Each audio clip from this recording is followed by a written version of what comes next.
Allahümme salli ala Muhammed ve ali Muhammed. A'udhu billah mineşşeytanirracim.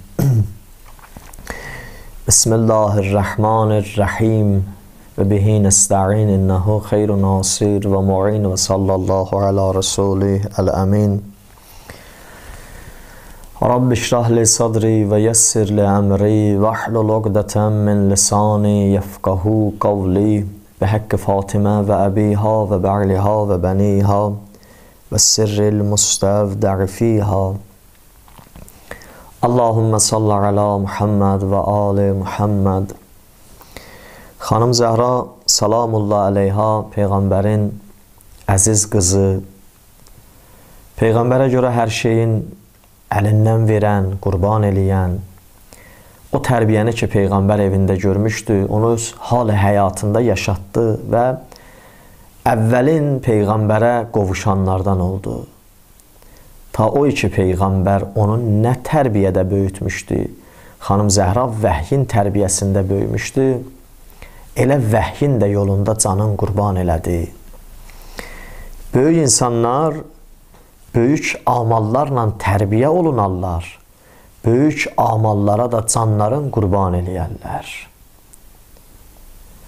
Xanım Zəhra da o böyük şəxsiyyətlərdəndir ki, kimin nə tərbiyə eləyirsə, o tərbiyədə də dünyadan tərbiyənin yolunda keçir. İnsan nəydən mərifət tapırsa, o mərifətin yolunda canın hazırdır verməyə. İnsanın nəyə mərifəti varsa, o yolda canın qurban eləmək onun üçün asandır. Xanım Zəhra salamullah əleyha vəhyidən tərbiyə tapmışdı. Vəhyin barəsində mərifəti var idi. O vəhy ilə mərifət tapan xanım Zəhra vəhyin özünə o qədər mərifət tapmışdı ki, vəhyin yolunda da canın qurban elədi. Xanım Zəhra salamullah əleyha o şəxsidir ki, Peyğəmbərin xanımı Ayşə deyir ki, "Ma ra'aytu minan nasi ahadan ashbahu kalaman və hadisan bi Rasulillah min Fatimə." Mən söz danışma baxımından, kəlam baxımından insanlar arasında Həzrəti Peyğəmbərə xanım Zəhra qədər oxşarın görmədim. O qədər Peyğəmbərə oxşuyurdu. O qədər Peyğəmbərə bənziyirdi. Söz danışanda sanki Ağa Rəsulullah danışırdı. Söz danışanda sanki Peyğəmbər söz danışırdı. Peyğəmbərin nitqinə bənziyirdi. Kəlmələri Peyğəmbərin kəlmələri idi sanki. Bu onun göstəricisidir ki, vəhyin özü ilə tərbiyə tapmış şəxs vəhyin dili ilə danışmalıdır. Başqa bir rivayətdə Əymə Ətar əleyhissalamla var, Həzrəti Əli əleyhissalamla var hədis. Ki, "Kânən nəbiyyü la yenamu leylə hatta yazara vəchəhu beynə sədəyi Fatimə." Elə bir gecə olmadı Peyğəmbər yatmamışdan qabaq, mübarək başın xanım Zəhranın sinəsinə qoymaya. Ki, deyərdi, xanım, bu sinəndən behiştin qızım iyi gəlir. Behiştin qoxusu gəlir. Elə bir gecə yox idi, Peyğəmbər yatmazdı. Ta bu ki, mübarək başın xanım Zəhranın mübarək sinəsinə qoyardı.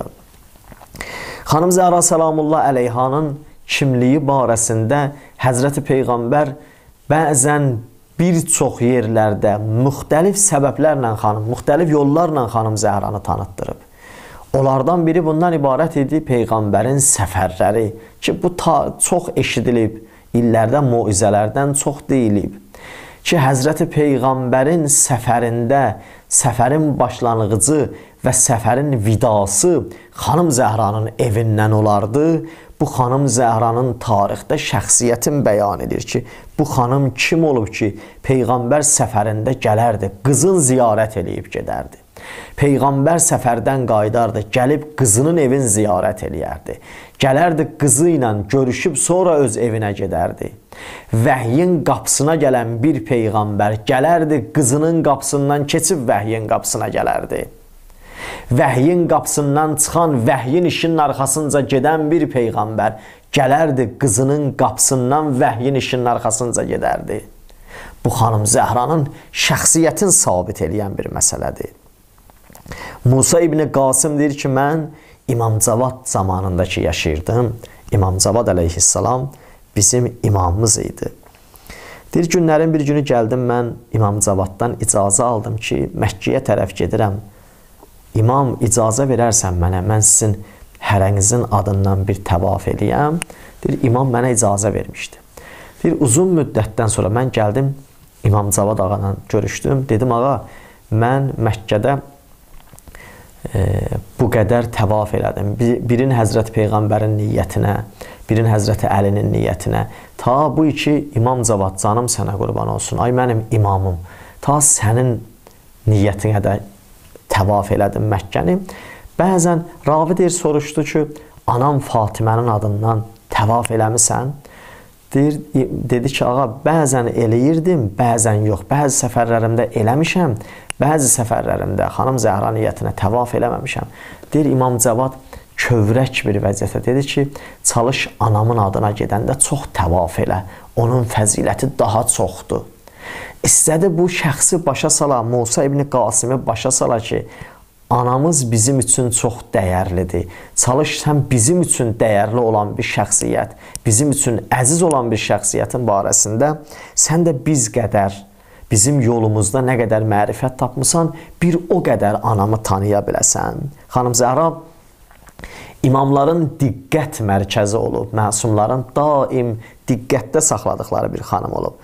Yeganə şəxsiyyət ki, deyirlər, təbəssümü bir neçə yerdə görsənib. Əlbəttə gülüşü, təbəssümü indi xanımlar içində bir başqa, amma hər dəfə ki, yox, o da xanımlar içində. Xüsusi yerlərdən biri o idi ki, deyir, Əsma o zaman ki, xanım Zəhra salamullah əleyhaya bir dənə tabut düzəltdirmişdi. Deyir, xanım demişdi ki, təbəssüm elədi. Təbəssümün səbəbini soruşuna dedi ki, buna xatir təbəssüm eləyirəm. Day bundan arxayla, mən dünyadan köçəndən sonra mənim tabutumda heç mənim cismim bilinməyəcək. Yəni, üstümə bir şey atmayacaqlar ki, orada mənim bədənim bilinsin. Tabutda bu iki onun daxilində heç nə görsənməz. Ölüm anında belə Allahla öz arasındakı həyanın həddi, yəni xanım Zəhrada görsənib. İlahi həya məktəbi, yəni xanım Zəhra salamullah əleyha. İlahi həya məktəbi, insanlara təlim eləyən həyanın həqiqəti, yəni xanım Zəhra salamullah əleyha. Həzrət Peyğəmbər deyir, bir gün soruşdu ki, qızım, canım Fatimə, de görüm ki, ya, hansı əməl qadın üçün daha üstündür? Xanım buyurdu ki, atacan, ya Rəsulallah, Əllə tərə rəculən və la yərəhə rəcul. O xanım üçün fəzilətlidir, o xanım üçün dəyərlidir ki, o xanımı heç bir kişi görməyə, o xanım da heç bir kişini görməyə. Bu xanımlar üçün ən üstün bir əməldir ki, nə o naməhrəm kişini görə, nə naməhrəm kişi onu görə.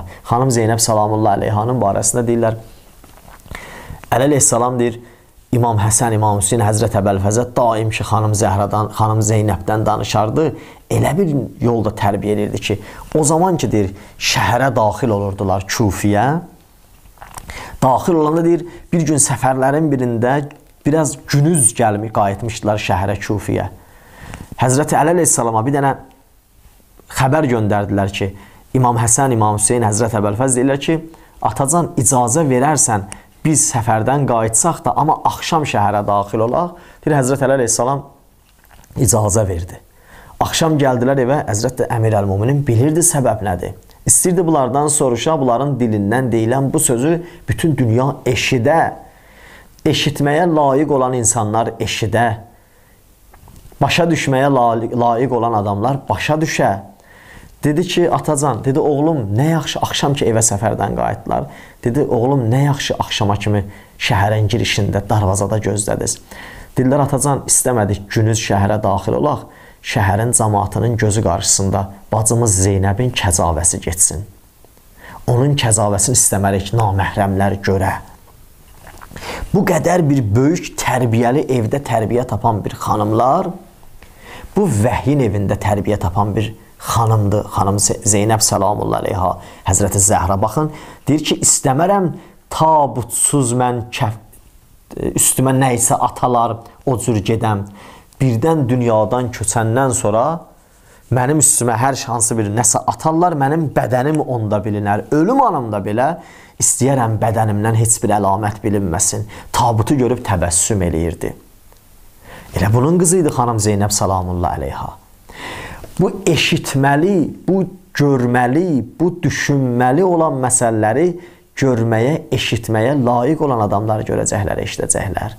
İnsan var, onun özü haqqın görən iki gözün kör eləyib, batili görmək üçün lazımsız gözlər açıb, haqqı eşitmək üçün haqqı eşidən iki qulağın kar eləyib, batilin sədasını duymaq üçün özü üçün başqa cür səs qəbul eləyən qulaqlar açıb özü üçün, özünün haqqı duyan qəlbin xarab eləyib, batili duymaq üçün özündən yeni bir qəlbi yaradıb.